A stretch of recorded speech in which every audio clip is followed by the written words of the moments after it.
गंगोत्री धाम छोटा चार धाम के अन्य तीर्थ स्थलों में एक विशेष स्थान रखता है क्योंकि वह हिंदुओं की सबसे पवित्र नदी गंगा का उद्गम स्थल है। तो दोस्तों, उत्तराखंड को देवों की भूमि कहा जाता है। इस पावन धरा पर चार धाम यात्रा की जाती है। इनमें एक पवित्र स्थल गंगोत्री है। चार धाम यात्रा के दूसरे पड़ाव में गंगोत्री की यात्रा करने का विधान है। तीन अन्य धाम यमुनोत्री, केदारनाथ और बद्रीनाथ है। गंगोत्री गंगा नदी का उद्गम स्थल है। आसान शब्दों में समझे तो उत्तराखंड गढ़वाल में गंगोत्री हिम नदी से गंगा नदी से निकलती है। समुद्र तल से इसकी ऊंचाई 3042 मीटर है। नदी की धारा को भागीरथी कहा जाता है। गंगा नदी की धारा देवप्रयाग में अलकनंदा में जा मिलती है। इस जगह से भागीरथी और अलकनंदा गंगा कहलाती है। अंततः देवप्रयाग को संगम स्थल कहा जाता है। बड़ी संख्या में श्रद्धालु देवप्रयाग में गंगा स्नान हेतु आते हैं। कालांतर में से गंगोत्री में गंगा माता की पूजा की जाती है। इतिहासकारों की माने तो पूर्व में गंगा की जलधारा की पूजा की जाती है। समय के साथ गंगोत्री के आसपास शहर और कस्बे बसने लगे। उस समय लोग गंगा नदी के किनारे गंगा मैया और अन्य देवी देवताओं की मूर्ति बनाकर पूजा उपासना की। आधुनिक इतिहास में गोरखा कमांडर अमर सिंह थापा द्वारा गंगा मंदिर का निर्माण करवाया गया। वहीं जयपुर के राजा माधो सिंह द्वितीय ने गंगा मंदिर का जीर्णोद्धार करवाया। आज गंगोत्री में बेहद खूबसूरत गंगा मंदिर है। गंगोत्री के आसपास की कई अन्य धार्मिक स्थल है। इनमें मुखबा गांव, भैरव घाटी, हर्षिल, नंदनवन, तपोवन, गंगोत्री, चिरबासा और केदारताल प्रमुख है। यह पवित्र स्थल शीत ऋतु में बंद रहता है। इसके बाद ग्रीष्मकाल में खुलता है। अंततः गंगोत्री की धार्मिक यात्रा पर जाने के लिए शुभ समय अप्रैल से लेकर नवंबर है। मानसून के दिनों में यात्रा करना अनुकूल नहीं है। दिवाली के दिन मंदिर के कपाट बंद होते हैं और अक्षय तृतीया के दिन चार धाम के कपाट खुलते हैं। श्रद्धालु हवाई, सड़क और रेल मार्ग के माध्यम से गंगोत्री पहुंच सकते हैं।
तो दोस्तों ये है भैरव घाटी और अभी आएगा भैरव मंदिर, भैरव बाबा का मंदिर।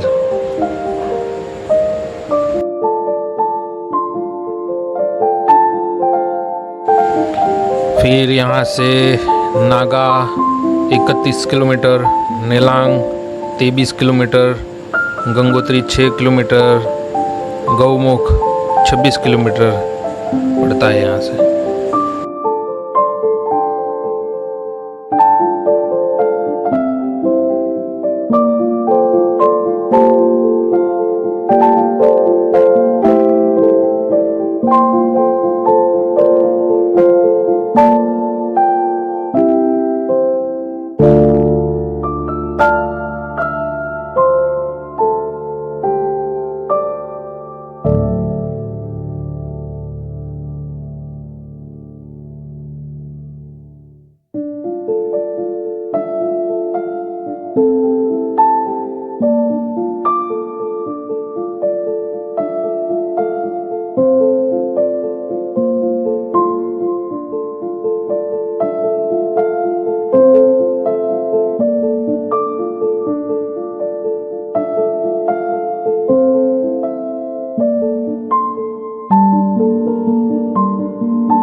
तो दोस्तों ये है गंगोत्री धाम का एंट्री गेट और हम हिमालय के ये भीतरी क्षेत्र में गंगोत्री धाम आया हुआ है, जो सबसे पवित्र तीर्थ स्थान है, जहाँ गंगा जीवन की धारा पहली बार पृथ्वी को स्पर्श करती है। हिंदू पौराणिक कथाओं के अनुसार देवी गंगा ने कई शताब्दियों की अपनी गंभीर तपस्या के बाद राजा भगीरथ के पूर्वजों के पापों को मिटाने के लिए एक नदी का रूप लिया था। भगवान शिव ने मां गंगा का गिरने का अपार प्रभाव को कम करने के लिए अपने उलझे हुए बालों में मां गंगा को प्राप्त किया। वह अपने पौराणिक स्रोत पर भागीरथी कहलाने लगी। हर हर गंगे, हर हर गंगे। किंवदंती के अनुसार राजा सगर ने पृथ्वी पर राक्षसों का वध करने के बाद अपने वर्चस्व की घोषणा के रूप में एक अश्वमेघ यज्ञ का मंचन करने का फैसला किया। पृथ्वी के चारों ओर एक निर्बाध यात्रा पर जो घोड़ा ले जाया जाना था, उसका प्रतिनिधित्व महारानी सुमति के 60,000 पुत्रों एवं दूसरी रानी केसनी से हुए पुत्र असमंजा के द्वारा किया जाना था। देवताओं को सर्वोच्च शासक इंद्र को डर था कि अगर वह यज्ञ सफल हो गया तो वह अपने सिंहासन से वंचित हो सकते हैं। उन्होंने फिर घोड़े को उठाकर कपिल मुनि के आश्रम में बांध दिया, जो उस समय गहन ध्यान में थे। राजा सगर के पुत्रों ने घोड़े की खोज की और आखिरकार उसे ध्यानमग्न कपिल मुनि के पास बंधा पाया। राजा सागर के 60,000 क्रोधित पुत्रों ने ऋषि कपिल के आश्रम पर धावा बोल दिया। जब कपिल मुनि ने अपनी आंखें खोली तो उनके श्राप से राजा सगर के 60,000 पुत्रों की मृत्यु हो गई। माना जाता है कि राजा सगर के पौत्र भागीरथ ने देवी गंगा को प्रसन्न करने के लिए अपने पूर्वजों की राख को साफ करने और उनकी आत्मा को मुक्ति दिलाने के लिए उनका ध्यान। माँ गंगा की एक और किंवदंती है। गंगा एक सुंदर जीवंत युवती कहा जाता है। भगवान ब्रह्मा के कमंडल जलपात्र से उत्पन्न हुई थी। गंगा के जन्म के बारे में 2 संस्करण है। एक के अनुसार भगवान ब्रह्मा ने भगवान विष्णु के पैरों को धोया था और इसी पानी को अपने कमंडल में एकत्र किया, क्योंकि उनके वामन रूप में पुनर्जन्म में राक्षस बाली से ब्रह्मांड को छुटकारा दिलाया था।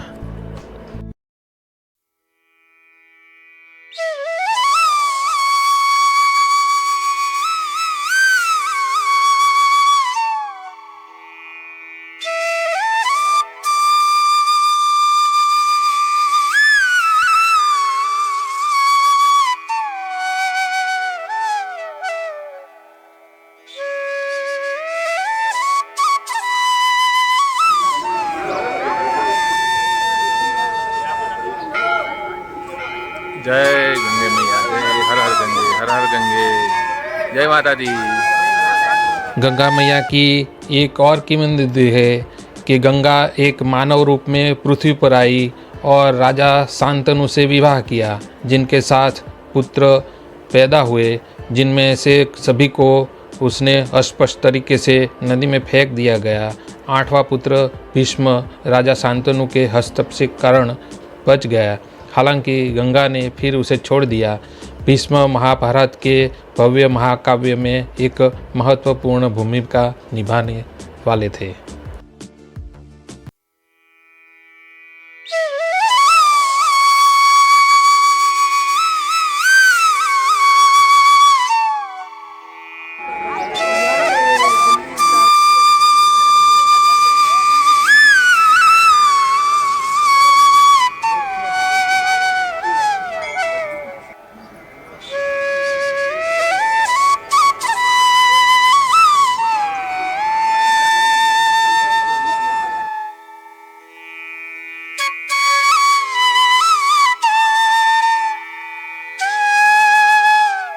दोस्तों गुड मॉर्निंग। हम उत्तराकाशी के 4 खंड में से एक धाम जो गंगोत्री माता का मंदिर हम पहुंच गए अभी, और अभी मौसम भी बढ़िया है, एकदम साफ है।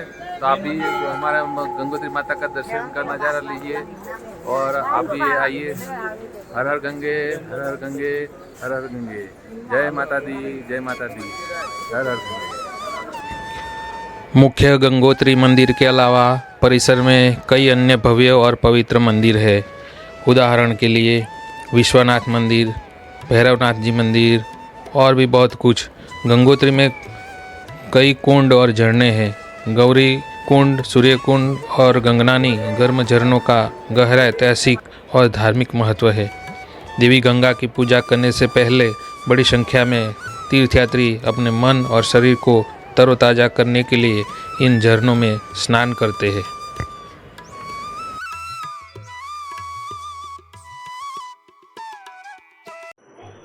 ओम नमः शिवाय, ओम नमः शिवाय। गंगोत्री मंदिर में मंदिर का समय सुबह 6 से 15 बजे से दोपहर 2 बजे तक और दोपहर 3 बजे से रात 9 से 30 बजे तक है। आरती का समय सुबह। यहाँ पर्यटकों को गंगोत्री मंदिर के पास स्थित प्राकृतिक चट्टान से बने और पानी के नीचे डूबे शिवलिंग को अवश्य देखना चाहिए। सर्दियों के दौरान जब पानी जम जाता है तो यह शिवलिंग आसानी से दिखाई देता है। ऐसा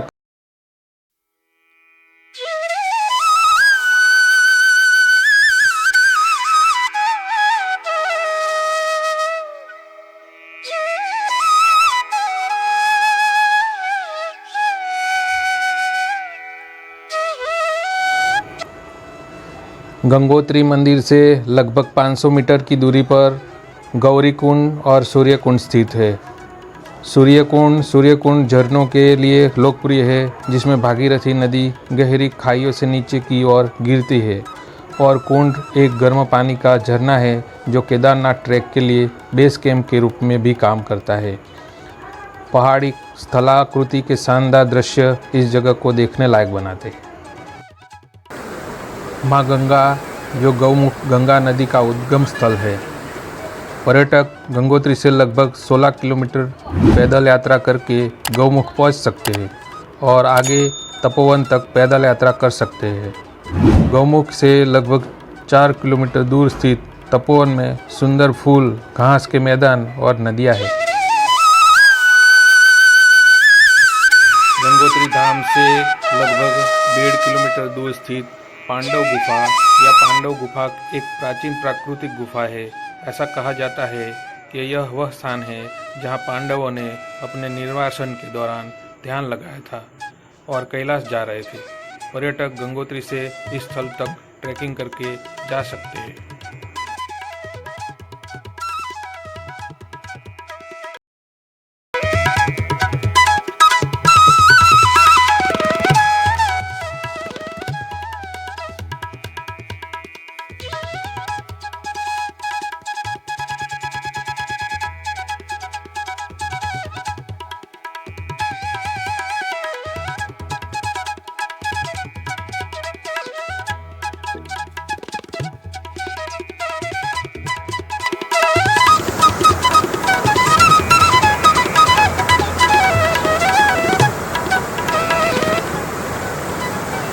तो दोस्तों हमारा ये वीडियो अच्छा लगे तो सब्सक्राइब कीजिए, लाइक कीजिए, शेयर कीजिए।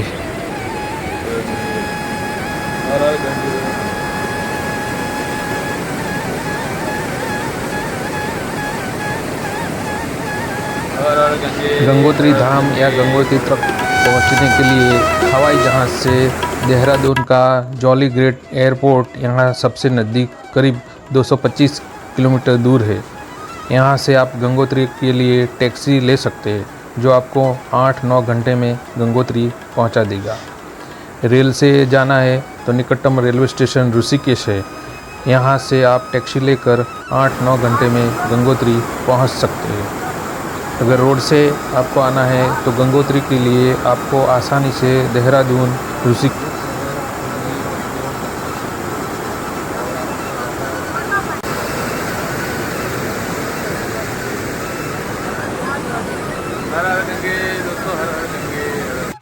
हर हर गंगे, हर हर गंगे। वीडियो अच्छी लगी तो लाइक कीजिए, शेयर कीजिए और सब्सक्राइब कीजिए हमारे चैनल।